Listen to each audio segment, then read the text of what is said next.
வணக்கம். அமெரிக்காவின் ரோட் தீவு மாகாணத்தில் ஒரு பள்ளி ஹாக்கி விளையாட்டின் போது நடந்த மிக துயரமான மற்றும் அதிர்ச்சியூட்டும் சம்பவம் பற்றிய விரிவான செய்திகளுடன் நாம் இப்போது இணைகிறோம். இந்த துப்பாக்கிச் சூடு பாவ்தகெட்டில் உள்ள டென்னிஸ் லிஞ்ச் ஹாக்கி அரங்கில் நிகழ்ந்தது. ஒரு சாதாரண விளையாட்டுப் போட்டி எப்படி ஒரு போர்க்களமாக மாறியது என்பது பற்றிய விவரங்கள் இதோ. இந்த திட்டமிட்ட தாக்குதலில் மொத்தம் 3 பேர் சம்பவ இடத்திலேயே உயிரிழந்துள்ளனர். மேலும் 3 பேர் மிகவும் கவலைக்கிடமான நிலையில் மருத்துவமனையில் தீவிர சிகிச்சை பிரிவில் உள்ளனர். துப்பாக்கிச் சூடு நடத்தியவர் 56 வயதான ராபர்ட் டோர்கன் என அடையாளம் காணப்பட்டுள்ளார். இவர் அந்த மைதானத்தில் விளையாடிக் கொண்டிருந்த ஒரு மாணவரின் தந்தை என்பது குறிப்பிடத்தக்கது. பாவ்தகெட் போலீஸ் கமிஷனர் டினா கோன்சால்ஸ் இது ஒரு திட்டமிட்ட குடும்ப தகராறு என்று உறுதிப்படுத்தியுள்ளார். டோர்கன் தனது நெருங்கிய உறவினர்களையே இலக்கு வைத்துள்ளார்.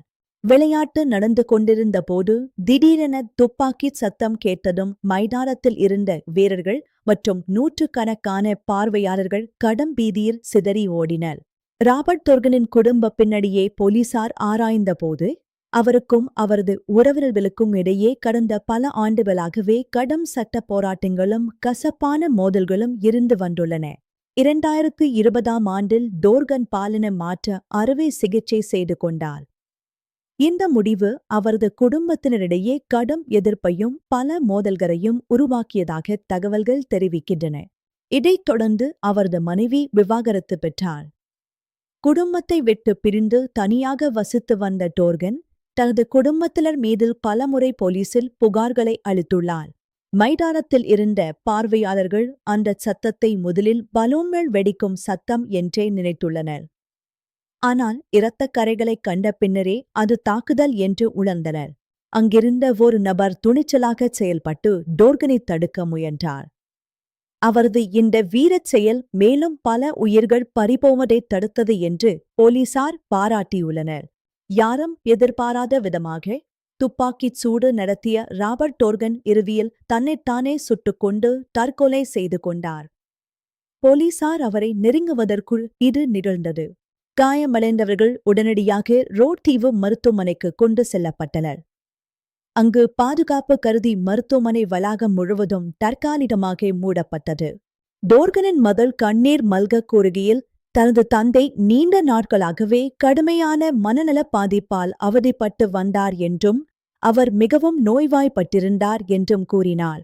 தாக்குதலுக்கு முன்னதாக டோர்கன் சமூக வலைதளத்தில் ஒரு பதிவை இட்டுள்ளார்.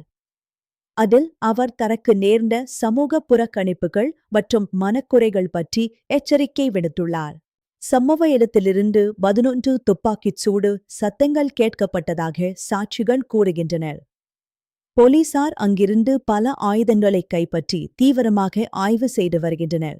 ஹாக்கி விளையாட்டை ஆர்வத்துடன் பார்க்க வந்த மாணவர்கள் மற்றும் பெற்றோர்கள் இப்போதும் அந்த அதிர்ச்சியிலிருந்து மீள முடியாமல் தவித்து வருகின்றனர். அவர்களுக்கு ஆலோசனைகள் வழங்கப்படுகின்றன. உயிரிழந்தவர்களுக்கு அஞ்சலி செலுத்தும் வகையில் மைதானத்திற்கு வெளியே மக்கள் மெழுகுவர்த்திகள் ஏற்றியும் மலர்களை வைத்தும் தங்களின் ஆழ்ந்த இரங்கல்களை தெரிவித்து வருகின்றனர்.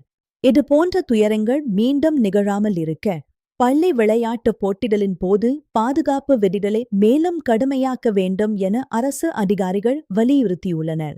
ஒரு குடும்ப தகராறு இவ்வளவு பெரிய விபரீதத்தில் முடிந்திருப்பது அனைவரையும் வேதனையடையச் செய்துள்ளது. செய்திகளுடன் இணைந்திருந்தமைக்கு நன்றி. வணக்கம்.